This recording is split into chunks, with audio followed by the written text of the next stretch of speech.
Well, breaking overnight, Iranian President Ibrahim Raisi has been found dead after a helicopter crash in Iran. The country's foreign minister and several others also killed. Naomi Ruckham brings us reaction and what it means for an already tense time in the Middle East.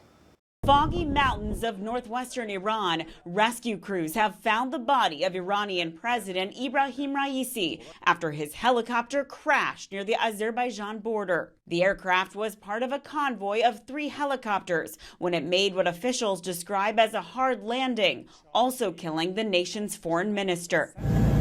This video shows the leaders on board, where they had been visiting a dam project earlier in the day.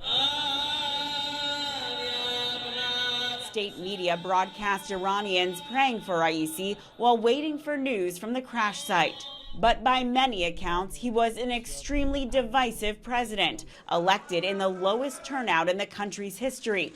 Raisi was also known as a conservative hardliner who oversaw a violent crackdown on dissent. I think President Raisi has more blood on his hands than any other official of the Islamic Republic. The implications of the crash reach far beyond Iran's borders, as the Middle East sits on the verge of catastrophe amid the war between Israel and Hamas. Just last month, under Raisi's leadership, Iran launched an unprecedented drone and missile attack on Israel. Raisi was also quite close to Iran's supreme leader Ayatollah Khamenei, who is now 85 years old, and many viewed Raisi as a possible successor. Naomi Ruckham, CBS News.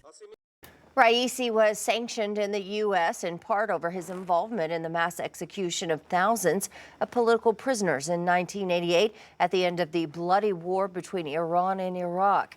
Under the Iranian constitution, Iran's vice president will now take over with a new election expected within 50 days.